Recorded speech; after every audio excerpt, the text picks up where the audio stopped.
ایک جگہ جلسے میں نہ ایک مسجد کے امام صاحب تقریر کرنے آئے تو کہنے لگے ابھی جاؤں گا. میں نے کہا ابھی کیوں جاؤ گے؟ کہنے لگے نہیں میں گھر جاؤں گا. میں نے کہا گھر کیوں جاؤ گے؟ کہا صبح کو بائک سے مسجد جانا فجر میں. میں نے کہا بائک سے؟ یہاں تو 4 ویلر سے آئے ہو. کہنے لگے یہ گھر کھڑی کرنی ہے, وہاں سے بائک سے جاؤں گا. میں نے کہا کیوں؟ کہنے لگے اگر مقتدیوں کو پتہ چل گیا میں نے کار لے لی ہے تو امامت چھٹ جائے گی. میں نام بھی بتا دوں گا, اگر کسی کو پوچھنا ہے ایڈریس بھی بتاؤں گا, فون کر کے پوچھ لینا. یہ حالات ہماری قوم کے. ایک کی امامت اس لیے چھٹ گئی کہ اس نے موٹر سائیکل لے لی تھی. ایسا لگ رہا کہ یہ تنخواہ بیت المال سے دی جا رہی ہے. حالات دیکھو ہمارے. مولوی نے بگ بگے کپڑے, بڑے موج آ رہی ہے بھائی, مرغے کھا رہے ہیں. ایسے ہی حافظ نہیں بنا کرتے ہیں. اللہ اکبر. آؤ اس ادارے کے اندر آ کر دیکھو, سارے کمرے چیک کر ڈالو, پوچھو علامہ صاحب سے آ کر کے تمہارے مدرسے میں کتنے بیڈ بچوں کے لیے ہے, کتنی چارپائیاں ہیں, کتنے انچ کا گدا بچھایا جاتا ہے, بتاؤ تو صحیح آ کر کے دیکھنا. کسی کمرے کے اندر ایک بھی بیڈ تمہیں بچوں کے لیے نہیں ملے گا. یہ قرآن پڑھنے والے بچے جس دن سے گھر سے آئے ہیں زمین پہ لیٹا کرتے ہیں. کبھی کبھی کچھ بچوں کا بستر 8-8 سال پرانا بھی ہو جاتا ہے. کچھ بچوں کا ایک ہی لفاف پوری تعلیم کے لیے کافی ہوا کرتا ہے. اور یار تم اپنے بچوں کے ہر سال کمبل بدل دیا کرتے ہو, ہر سال گدے بدلتے ہو. اس سال 3 انچ کا گدا تھا, اگلے بار 9 انچ کا لائیں گے, پھر 12 انچ والا, پھر 18 انچ والا. آپ کے بیٹے 18 انچ کے گدے پہ لیٹے تب تمہیں کوئی پیٹ میں درد نہیں ہوتا ہے. اگر یہ قرآن پڑھنے والے سفید کپڑے پہن کے نکل جائیں تو کچھ لوگوں کے سینوں پہ سانپ لوٹا کرتا ہے. آؤ آ کر کے اداروں میں دیکھو, ان کے حالات آ کر کے دیکھو. کتنے طلبہ ایسے بھی ہوتے ہیں اگر بستر پہ پیر رکھ دو تو سردی پیر پہ محسوس ہوا کرتی ہے. اور یار 5 منٹ ننگے پیر بستر پہ تو کھڑا نہیں ہو سکتا, لیکن یہ قرآن والے لوگ ساری رات اسی بستر پہ لیٹا کرتے ہیں. آؤ تمہیں اور پڑھ کر کے بتاؤ, تمہارے بیٹے صبح اٹھتے ہیں تو ان کو گیزر سے گرم پانی دیا جاتا ہے, مگر یہی قرآن پڑھنے والے بچے جب 3 بجے اٹھ کر کے وضو بنانے آتے ہیں تو ٹھنڈے پانی سے وضو کیا کرتے ہیں. مجھے بتا تو سکی, تیرا بیٹا ایک دن ٹھنڈے پانی کو ہاتھ لگاتے تو اس کی پسلی چلنے لگ جاتی ہے, اس کو نزلہ ہو جایا کرتا ہے, اس کو بخار ہو جایا کرتا ہے. لیکن پوری سردیاں بیت گئی ہے, اسی دارالعلوم کے طلبہ کو ٹھنڈے پانی سے وضو کیا ہوگا, لیکن پوچھو آ کر کے کتنے بچوں کے پھیپڑے جام ہوئے ہیں, کتنے بچے اس کی بیماری سے مر گئے ہیں, کتنے بچوں کو ٹھنڈ نے مار ڈالا ہے. جواب ملے گا کسی بچے کا پھیپڑا جام نہیں ہوا, کسی کو ٹھنڈی سردی نے نہیں مارا, کسی کو ٹھنڈی نے تباہ نہیں کیا. اور مجھے بتا تو سکی, تیرا بیٹا ایک دن زمین پہ ننگے پیر چل جائے نزلہ ہو جاتا ہے. یہ روز 3 بجے اٹھتے ہیں لیکن نزلہ نہیں ہوتا ہے. بتا تو سکی بات کیا ہے؟ تو میں کیا تم کیا بتاؤ گے؟ مدینے سے آواز آتی ہے, تو نے نہیں دیکھا جب بچہ گھر پہ تھا رات کو بستر پہ لیٹا, وہ کمبل کھل گیا, ماں نے اٹھ کے ڈھک دیا ہے, لحاف سے پیر نکلا, ماں نے اندر کر دیا ہے, بچہ بستر سے نیچے گرا, ماں نے اٹھا کے رکھ دیا ہے. لیکن جب یہ مدرسے میں آیا اس کا پیر کمبل سے نکلا, کوئی نہیں دیکھ رہا تھا مگر مصطفیٰ دیکھ رہے تھے. جب یہ کمبل سے باہر ہوا کسی نے نہیں دیکھا لیکن مصطفیٰ نے دیکھ لیا. جب یہ سردی میں نیچے گرا کسی نے نہیں دیکھا, آقا نے دیکھ لیا. وہ یار اب بھی نہیں سمجھے, وہ جب تک بچے گھر پہ رہتے ہیں ماں باپ بچاتے ہیں, جب مدرسے آ جاتے ہیں تو رسول پاک بچایا کر. کیا بات ہے, نعرہ تکبیر. ارے آواز نکال کر بولیے, نعرہ تکبیر, نعرہ رسالت, مسلک اعلی حضرت, علماء اہل سنت, تشبیہ دستار بندی, نعرہ حیدری. بھائی یہ عظمتیں ہیں ان کی. میرے استاذ کریم ابھی فرما رہے تھے کہ یہ حضور کے مہمان ہیں, حضور کے مہمان. ان کی عظمتیں بہت بلند. سوچو تو صحیح, اگر پڑھنے والے کا یہ مقام ہے تو پڑھانے والے کا مقام کیا ہوگا؟ بے شک, سبحان اللہ. سوچو تو صحیح, پڑھنے والے کی عظمتیں ہیں تو پھر پڑھانے والے کی عظمتیں کیا ہوگی؟ خدا کے واسطے قرآن والوں کی عزت کیا کرو, قرآن والوں کی قدر کیا کرو. نصیب والے ہیں جو قرآن والوں کی عزت کرتے, قرآن والوں کی قدر کرتے. اپنے بچے کو کم سے کم ایک بچے کو قرآن کا قاری ضرور بنا لینا. بے شک, سبحان اللہ. ایک بچے کو قرآن کا قاری ضرور بنا لینا. لوگ بڑا سینہ چوڑا کر کے کہتے ہیں جی مولانا اللہ کا کرم ہے, 3 فیکٹریاں چل رہی ہیں, 4 مکان ہیں, 5 پلاٹ ہیں, تینوں بیٹے اپنے اپنے پیروں پہ کھڑے. میں نے کہا لنگڑے تو ہمارے بھی نہیں ہیں, کرم ہے رب کا. سمجھ رہے میری بات؟ تو باپ کہتا جی اتنی فیکٹریاں ہیں، اتنی بلڈنگ ہیں، اتنے پلاٹ پڑے، فخر سے کہہ رہے آپ بڑی کامیاب زندگی گزر رہی ہے۔ کامیاب وہ نہیں ہے جس کے فلاٹ ہوں، بلڈنگیں ہوں، عمارتیں ہوں، بنگلہ گاڑیاں ہوں، فیکٹریاں ہوں، وہ کامیاب نہیں ہے۔ کامیاب وہ ہے جس نے اپنے پیچھے قرآن پڑھنے والا چھوڑا۔ اے کیا بات ہے، سبحان اللہ۔ سنیں اب غور سے، کامیاب وہ ہے جس نے اپنے پیچھے قرآن پڑھنے والا چھوڑا ہے۔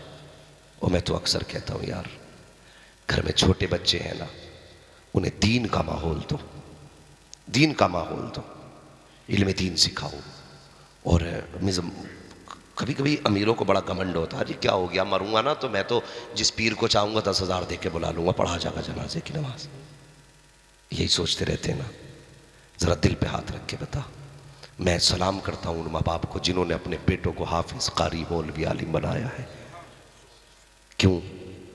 میں آپ کہو گے بھئی بڑا فیمس مولوی ہے، اسے ہی بلائیں گے جنازہ پڑھانے، بلا لو۔ میں کہوں گا یار کھانا بڑا اچھا کھلایا تھا، آدمی اچھا تھا، ہے بٹھایا بھی بڑی شان سے تھا، بڑا اچھا تھا۔ میں آؤں گا، ہاتھ اٹھاؤں گا، نماز جنازہ پڑھائی، جیسے آئے تھے ویسے ہی چلے جائیں گے۔ لیکن سچ بتا، اگر جنازے پہ باپ لیٹا ہو اور مصلی پہ بیٹا کھڑا ہو تو کیا وہ بھی ایسی پڑھائے گا جیسے میں پڑھاؤں گا؟ نہیں نا۔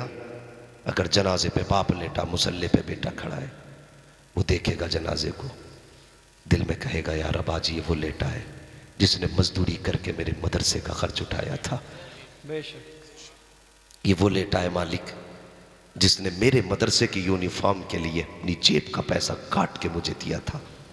میں نے اس کے کرتے کے پیبند دیکھے لیکن اس نے کبھی میرے کپڑوں میں پیبند نہ دیکھا۔ یا اللہ وہ آ رہا ہے جس نے بڑھاپے میں خود بوریاں اٹھائیں لیکن مجھے دین کے لیے چھوڑ رکھا تھا۔ مالک میرا باپ آ رہا ہے۔ جب بیٹا یہ سوچ کے نیت باندھے گا، اللہ کی قسم آنکھ میں آنسو ہوں گے، او وہ رب اتنا کریم ہے، اتنا کریم ہے، صرف پل کے بھگو کے دکھا دو، پل کے بھگو کے دکھا دو، تیری آنکھیں بھیگیں گی۔ قسم خدا کی نماز پوری ہونے سے پہلے اگر وہ چاہے گا تیرے باپ کی مغفرت فرما دے گا۔ بے شک، سبحان اللہ۔ ہاں، اس لیے اپنے پیچھے نماز جنازہ پڑھانے والے چھوڑ کے جاؤ، جو کہتے ہیں نا 3 فیکٹری، 5 مکان ہے اور 13 فلیٹ ہے۔ ان کے بیٹے دور سے کھڑے ہو کے کہتے ہیں جی پڑھاؤ، جی پڑھاؤ۔ آج اسے باپ کے جنازے میں کھڑے ہونے تک کا موقع نہیں ملا۔ یہ باپ کا آخری سفر تھا، اس کے لیے 3 منٹ اس کے پاس نہیں تھے۔ پیچھے مڑ کے پڑھائے جی تو صف میں سے آواز نہیں آتی، پیڑ کے نیچے سے آواز آتی۔ کیوں نہیں آئی؟ کون ہے یہ؟ بڑا بیٹا ہے، نماز میں نہیں ہے جی، کپڑے خراب ہے اس کے۔ وہ کتنا کم نصیب، میں کہتا ہوں بد نصیب بیٹا ہوگا جو باپ کے جنازے میں کھڑا نہ ہو سکے۔ یار یہ جنازے نصیبوں سے ملا کرتے ہیں۔ تم نے نہیں دیکھا کتنے لوگ دولت کے نشے میں دبئی چلے گئے، کویت چلے گئے، امریکہ چلے گئے، ادھر باپ جنازے پہ لیٹا ہے، بیٹے کو باپ کا چہرہ دیکھنا نصیب نہیں ہوتا۔ اس لیے اپنے پیچھے قسم خدا کی، اپنے پیچھے ایسے بیٹے چھوڑ کے جاؤ جو تمہارے بعد تمہارے لیے قرآن پڑھ دیا کریں، قرآن پڑھ دیا کریں، ورنہ 40واں ہوگا مسلک کے اعلیٰ حضرت کے خلاف 40 دیگیں بنیں گی، تیجا ہوگا سنیت کے خلاف پیٹ بھر بھر کے دعوتیں کھلائی جائیں گی۔ بیٹا سوچے گا ابا بخشا گیا، ابا کہے گا یہ دولت چھوڑ کے ہی کیوں آیا تھا۔ یہ ہے سچائی ہماری، یہ حقیقت ہے ہماری۔ نصیب والے ہیں وہ باپ جو اپنے پیچھے قرآن والے چھوڑ جاتے ہیں۔ اور میں تو اکثر کہتا ہوں یار موتیں چلتے پھرتے ہو رہی ہیں، حادثوں کا کچھ نہیں پتا۔ اپنے بچوں کو بیٹھاؤ، سورہ اخلاص سکھاؤ، کچھ بھی نہیں بسم اللہ ہی سکھا دو یار۔ گھر سے نکلتے وقت بیوی سے کہہ کے جایا کرو پتہ نہیں میں زندہ ہوں یا مردہ، اگر میرا جنازہ جائے تو 6 فٹ کے لوگ تو آئیں گے، 60 سال والے بھی آئیں گے، لیکن میرا 5 سال کا بیٹا بھی میری قبر پہ بھیج دینا، اور اس سے کہہ دینا یہ میرے لیے دعا کر دے۔ خدا کی قسم ہو سکتا میری ٹال دی جائے، ہو سکتا حضرت کی ٹال دی جائے، پیروں کی ٹال دی جائے، لیکن جب چھوٹا بچہ ہاتھ اٹھا کے کہے گا یا رب میرے رب باپ کو بخش دے، اللہ کہے گا فرشتوں لوٹ آؤ، اس نے مجھے رحمان بھی کہا ہے، رحیم بھی کہا ہے، لوٹ آؤ، میں اس بچے کے کہنے پہ بنا حساب اس کے باپ کی مغفرت کر دے رہا ہوں۔ بے شک سبحان اللہ۔ کیوں ایسا ماحول پیدا نہیں کرتے؟ کیوں ایسا ماحول نہیں بناتے؟ اپنے پیچھے قرآن والے چھوڑو، دین والے چھوڑو، اور اگر یقین نہ ہونا تو جاؤ جا کر کے قبرستان میں ان امیروں کی قبریں جا کر کے دیکھو جن کی مونچھ پہ گھی کے چراغ جلا کرتے تھے، جن کی لاٹھی سے دھوئیں نکلا کرتے تھے، جو کہتے تھے میرے آگے کوئی کھڑا نہیں ہو سکتا۔ آج جا کر کے دیکھو، پھول تو بڑی بات ہے صاحب، آج ان کی قبروں پہ کوئی مٹی ڈالنے والا نصیب نہیں ہو رہا ہے، ہڈیاں نظر آ رہی ہے سوکھی ہوئی، کفن کے چچڑے نظر آ رہے ہیں قبر کے اندر، آج مٹی ڈالنے والا نصیب نہیں ہے۔ اے میری قوم، آخرت کی تیاریاں کر لو، قبر کی تیاریاں کر لو، دولت پہ گمان نہ کرنا، یہ مت چھوڑنا سوچنا کہ تو دولت چھوڑ کے جائے گا تو تیرا بیٹا جا کر کے مدرسے میں حجرہ بنوا دے گا، تیرا بیٹا پنکھا لگوائے گا، اور یار یہ تیرے مرنے کے بعد تیجے میں جب پیسے دیتا ہے تو باپ کی دولت سمجھ کے نہیں، یہ جرمانہ سمجھ کے دیا کرتا ہے، سوچ سوچ کے پیسے نکالتا ہے۔ اگر باپ کا ایصال ثواب کی بات آتی ہے تو کبھی اس جیب میں ہاتھ ڈالتا ہے، کبھی اس جیب میں ہاتھ ڈالتا ہے۔ تیرے پیچھے رکھنے والے تیرے لیے کچھ نہیں کریں گے، اگر کرنا ہے تو اپنے ہاتھ سے کر کے چلا جا۔ بریلی سے آواز آتی ہے، آج لے ان کی پناہ، آج مدد مانگ ان سے، کل نہ مانیں گے قیامت میں اگر مان گئے۔ کیا بات ہے، بہت کچھ، سبحان اللہ سبحان اللہ، بہت اپنے اچھا۔ ہاتھ سے کر جاؤ، اپنے ہاتھ سے دے جاؤ۔ ہاں، ہماری قوم کا ایک عجب المیہ ہے، حالات دیکھو، ادھر ابا میت ہوئی ابا کی، بیٹا تھوڑی دیر رویا، سگریٹ پیا، مسالہ کھایا، ایک یار کا ہاتھ پکڑا، مارکیٹ آیا، سب سے پہلے آ کے معلوم ہے کیا خریدتا ہے؟ سب سے پہلے آ کے قرآن کی پیٹی خریدتا، اس کا ہدیہ کرایا قرآن کی پیٹی کا، اور اس کے بعد اس پہ لکھواتا میرے ابا کا نام لکھ دو موٹا موٹا، کیا بات ہے، برائے عیسیٰ سلام ثواب مرحوم عبدالسلام مرحوم عبدالجبار۔ کسی کے ابا کا نام ہو تو برا نہ مانیو، ہاں جی برا نہ مانیو، بس کچھ بتانا چاہتا ہوں، موٹا موٹا لکھوا دیا، بس کیوں لایا؟ ارے سب دیتے پیٹی، میں نے بھی دے دی۔ کبھی مسجدوں میں جا کے دیکھو، مصلی بچھانے جگہ نہیں، پیٹیاں بھری پڑی ہیں۔ اتنے پارے ہو گئے گاؤں میں، اتنے مرد نہیں ہیں جتنے پارے مسجد میں رکھے، بہت اچھا۔ رکھ کے دیمک لگ گئی پاروں کو۔ آج کوئی گرد جھاڑنے والا نہیں ہے۔ پوچھو ان علماء سے، اگر آپ قرآن کو پڑھیں گے تو یہ قبر میں بھی سفارشی بنے گا، حشر میں بھی سفارشی بنے گا۔ بے شک سبحان یہ پہچان کے کہے گا یا رب اسے بخش، یہ مجھے سینے سے لگا کے رکھتا تھا، یا رب اسے جنت دے، یہ مجھے پڑھتا تھا۔ بتا، اگر اسے پڑھنے والوں کا پتہ ہے تو اس سے جو پیٹ پھیر کے بیٹھے ہیں اسے ان کا پتہ نہیں ہوگا؟ کیا بات ہے، بہت اچھا۔ یہ نہیں کہتا ہوگا یا اللہ کس قوم میں بھیجا ہے مجھے، جس کے گھر میں صبح کو گانا بجانے کا وقت ہے لیکن مجھے کھولنے کا وقت نہیں۔ کیا بات، تو بھائی تیرا باپ مرا ہے، ہر شخص چاہتا ہے نا میرے اپنے جنت میں جائے، ڈر کیوں رہے ہو؟ ابھی بھیجنا تھوڑی ہے تمہیں، چاہتے ہیں نا سارے ہی جنت میں جائے؟ بولو انشاءاللہ جائیں گے، مگر سنو یہ انشاءاللہ کچی نہیں ہونی چاہیے، بہت غور سے سنیے میری بات، بہت غور سے۔ ہر شخص چاہتا ہے کہ میرے ابا کو ثواب ملے۔ بتاؤ تم نے پیٹی رکھ دی، جب سے آئی ہے ایک بار کھلی اور پارے ایسے بکھرے کہ پلٹ کے 30 پارے پیٹی میں ہی نہیں آئے۔ کیا بات ہے، کہیں 18 نمبر رکھا پارا، کہیں 16 نمبر رکھا ہے، کوئی 19 نمبر رکھا۔ اگر قرآن خوانی ہوتی تھی ہم لوگ جاتے تھے نا تو پہلے 1 گھنٹہ پارے ہی ملایا کرتے تھے۔ ہاں، کسی پیٹی میں 30 پارے ہیں، 29ویں پارے 5 رکھے، کسی میں پہلا پارا ہی غائب ہے۔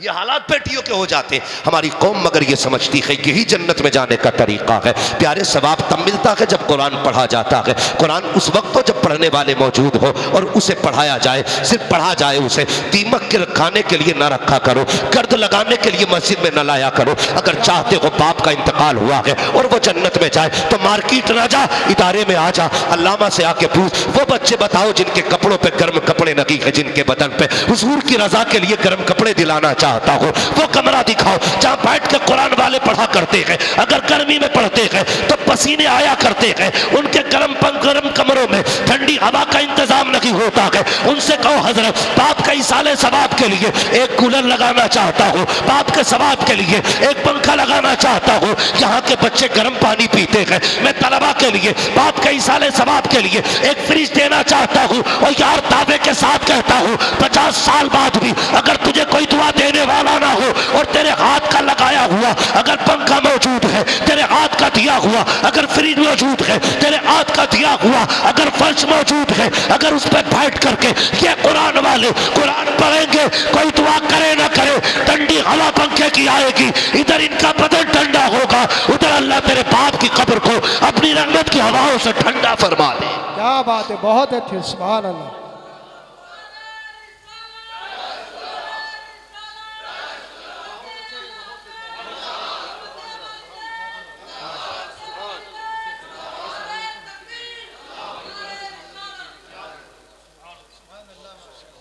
بھائی برا نہ مانیے گا, بریلوی ہوں. تم جو یہ 40 ڈیگے پکا رہے ہو نا, 11 ڈیگے تیجے میں, وہ کہہ رہا پردھان تم ضرور ہی ہو, مکھیا تمہارے بغیر روٹی چالو نہیں ہوگی. اور اسے سب سے بڑی سنیت سمجھ رکھا ہے ہم نے, کوئی ثواب نہیں مرنے والے کو, اس کے نام پہ گناہ اور ہو رہا ہے. اگر ثواب ہی چاہتے ہو تو جو تم نے 3-4 ڈیگے بنانی ہے نا, ان کا پیسہ اٹھا مدرسے میں لا کے دیتے. ایک اینٹ لگ جائے گی, جب تک ادارہ رہے گا تیرے باپ کی قبر میں رحمتیں برستی رہے گی. بے شک, کیا بات ہے, سبحان اللہ, بہت اچھا. لوگ کہتے تھے نا حضرت جی کہ پہلے کہتے تھے جینا مشکل ہے, اب لوگ کہتے ہیں مرنا مشکل ہو گیا. مرنا مشکل ہو گیا. ہمارے گاؤں میں بھی حضرت کبھی کبھی 1.5 کوئنٹل چنے آتے ہیں. یہاں پہ کتنے آتے ہوں گے مسجدوں میں؟ ہاں ڈبل ہی مار رہے ہیں سب کے ساتھ, 50-60 کلو بھی آ جا رہے ہیں. تو آج نا غریب نا میت کے ٹائم, مرتے ٹائم اسے یہ ڈر نہیں لگتا میں کیا چھوڑ کے جا رہا ہوں, اسے ڈر یہ لگتا میں مر گیا نا تو میرے بچے چنے کا پیسہ کہاں سے لائیں گے. چلو چنے کا لے بھی لیا کسی سے, تو جو بریانی کھانے والے آتے کتنی جم کے اعلان ہوتا, بھئی یار روٹی کھا کے جائیو, قبرستان میں اعلان ہو رہا جی. ارے بھئی چنے کا مسئلہ تو ایسا ہے, چلو 2 بار کر رہے ہیں تو وہ ایک مسئلہ حضرت سے کر لیں اس بارے میں اس پہ تبصرہ کر لیں. مگر میں ایک بات بتا رہا ہوں, وہ 2 بار ہو جائے 3 بار ہو جائے وہ ایک الگ بات ہے, مگر یہ جو بالکل ضرورت سے ہٹ کے کام ہے نا, یہ بند کر دو, بند کر دو یار, تکلیف ہوتی ہے. غریب جب اسپتال میں مرتا ہے نا, آلریڈی اس پہ تقریباً لاکھوں روپے کا قرضہ ڈاکٹروں کے ذریعے ہو جاتا ہے, ڈاکٹروں کے ذریعے ہوتا ہے. میں کہتا ہوں یار پڑھو, آگے بڑھو. کیا کیا اچھا وہ حضور کے کلمہ پڑھنے والوں میں MBBS ہونے چاہیے, ہاں BUMS ہونے چاہیے, تاکہ 6 دن وہ اپنی مرضی کی فیس لیں اور 1 دن حضور کے نام پہ فری علاج کر دیا. کیا بات ہے, بہت کو, سبحان اللہ. بنے ہماری جماعت کے لوگ آگے. لیکن اب تو اسپتالوں میں بھی ڈاکو بیٹھے, بندہ 3 دن پہلے مر جاتا ہے, مشین لگا کے 3 دن پیٹ ہلایا جا رہا, ملنے نہیں دیں گے, ICU میں 3 دن بعد 3 لاکھ کا بل بنا کے دے دیا. اور ظلم دیکھو, کہتے ہیں لاش تب دیں گے پہلے بل پیمنٹ کرو. کون سا ستم آج دنیا میں نہیں ہو رہا ہے. میں جو کہنا چاہتا ہوں یار, غریب اگر اسپتال میں مرائے نا, 50,000 تو پہلے ہی اس کے خرچ ہو گئے یار, قرضہ ہے اس پہ 50,000 کا. ہماری قوم تو دیکھو کر کیا رہی ہے, 50,000 کا پہلے ہی قرضہ. خبر آتی ہے, فون آتا ہے کہ انتقال ہو گیا ہے, کفن کی تیاری کرو. تو جو قریبی لوگ ہوتے ہیں نا, وہ تو مارکیٹ جاتے ہیں کفن خریدنے کے لیے, اور جو بچے کچھ لوگ ہوتے ہیں نا جن کی زندگی کے آخری دن چلتے ہیں, اگر عمر کے حساب سے پگڑی باندھو نا, نمبر کس کا, تو انہی کا آتا ہے. موت کی پگڑی انہی کی بندے گی اگر عمر کا حساب لگا کے باندھی جائے تو. وہ آ کے بیٹھ جاتے ہیں, کہتے ہیں ہاں بھئی چاول کتنے آنے ہیں. پہلے کہیں کہیں کھچڑی ہوتی تھی میتوں میں, اب تو عورت گوشت چل لیا, قورمہ روٹی چل رہی ہے. کہہ رہا کون سے چاول کی بریانی بنے گی, تو بھیج کے کہتے جاؤ پوچھ کے آؤ کہ گھر میں چاول ہے یا مول لائے جائیں گے. وہ میرے بھائی ذرا سن تو سکی، پوچھ اس بیوہ سے جس نے آج سفید دوپٹہ اوڑا ہے، کیا آج کے دن کا درد یہ زندگی بھر بھول پائے گی؟ تجھے بریانی کی پڑی ہے، بھیج کے پوچھ رہا ہے، بتا چاول آئیں گے کہ گھر میں ہے؟ یار دیکھ تو سکی، آج بیٹی یتیم ہو گئی ہے، وہ بیٹی جس کے لیے باپ سب کچھ تھا آج اکیلی ہو گئی ہے، تجھے بریانی کی پڑی ہوئی ہے۔ بچوں سے پوچھوا رہا ہے، جاؤ اس کے بیٹے سے پوچھو کتنا چاول لگے گا، گھر میں ہے کتنا خریدنا ہے، پیسہ ہے کہ ادھار لایا جائے گا؟ اللہ اکبر۔ یار پوچھ کبھی یتیم سے، یہ جو یتیمی کا داغ لگا ہے یہ زندگی بھر مٹے گا کہ نہیں مٹے گا؟ جب تک سانسیں چلتی رہے گی باپ کی جدائی رلاتی رہے گی۔ اللہ اکبر۔ جب گھر میں خبر جاتی ہے، بچے سے پوچھا جاتا ہے، بیٹے پوچھ تو سکی ماں سے گھر میں چاول ہے کہ نہیں، تو بیٹا کہتا ماں یہ کون لوگ ہیں، ابھی باپ کا جنازہ نہیں آیا ہے، ابھی ہم نے کفن نہیں خریدا ہے، یہ بریانی کی باتیں کر رہے ہیں، یہ گوشت اور چاول کی باتیں کر رہے ہیں،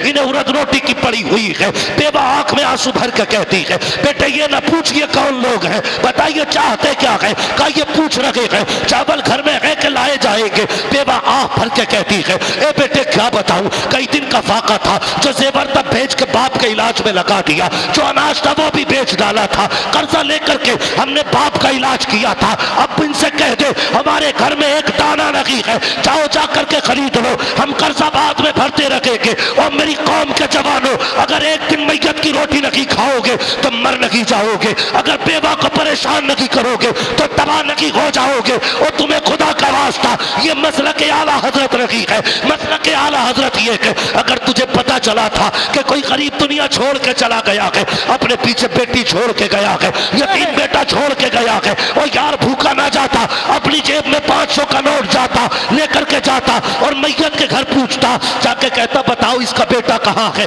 تو کسی کونے میں بیٹا روتا دکھائی دیتا، پھر پوچھتا بیٹی کہاں ہے تو کوئی دکھا دیتا، یہ جو بے ہوش پڑی ہے یہ بڑی بیٹی ہے، اور جس کے منہ میں پانی ڈالا جا رہا ہے یہ چھوٹی بیٹی ہے، اور یار روٹی کھانے نہ جا، 500 کا نوٹ نکال یتیم کی جیب میں ڈال دے، قسم خدا کی جیسی یتیم کی جیب میں تیرا نوٹ جائے گا ادھر خدا راضی ہوگا، ادھر مصطفیٰ راضی ہو جائے گا۔ کیا بات ہے۔ نعرہ تکبیر، نعرہ رسالت، مسلک اعلیٰ حضرت، بستی بستی کریا کریا، علم دریا فیض کا دریا، عظمت والدین، چشم دستار بندی، علماء اہل سنت۔ ہاں میں آئینہ ہوں دکھاؤں گا داغ چہرے کے، جسے خراب لگے سامنے سے ہٹ جائے۔ ہاں کوئی وہابی نہ کہے تم میں سب سے پکا بریلوی ہوں۔ ہاں خدا کے واسطے بدلو یار، بدلو، ایسے حالات بنا دو کہ پھر غریب کو مرنے کی فکر نہ ہو، مرنے کی فکر نہ ہو۔ ہاں میں ایک ایسے شاعر کو جانتا ہوں، نام نہیں لوں گا، آخری وقت عمر تقریباً 40 سال کی ہوئی، ان کے منہ میں کینسر ہوا تھا، تو وہ روئی لگا لگا کے نعت پڑھتے تھے۔ کسی نے کہا کہ حضرت اتنی نعتیں، اور یہ زخم سے خون بہتا تھا مگر 2 تولیاں لگا کے پڑھتے تھے۔ کسی نے کہا حضرت اتنا ہائی کینسر ہے اور آپ پھر بھی نعت پڑھتے ہیں، تو وہ کہتے تھے یار بس یہ فکر کھائی جاتی ہے میرے بعد میرے بچوں کا کیا بنے گا۔ ہر باپ مرتے مرتے بچوں کی فکر کرتا ہے۔ میں نے تو یہاں تک علماء کو فرماتے سنا ہے، جب روح دروازے پہ جاتی ہے نا تو پلٹ کے ایک بار گھر کی طرف کہتی ہے، او لوگوں خیال کرنا، اپنے پیچھے یتیم بھی چھوڑ کے جا رہا ہوں، بیوہ بھی چھوڑ کے جا رہا ہوں، میرے یتیموں کا خیال رکھنا، میری بیوہ کے کپڑے نہ اتروانا، میری بیٹی کے کپڑے اتار کے روٹی مت دینا۔ خدا کے واسطے بدلو اپنے آپ کو، کسی کے گھر کے لٹیرے نہ بنو، بن سکو تو سہارا بن جاؤ، سہارا بنو یار، بوجھ نہ بنو، بوجھ اٹھانے والے بنو۔ کوئی مرے تو فخر سے مر جائے اور یہ سوچ کے مرے حضور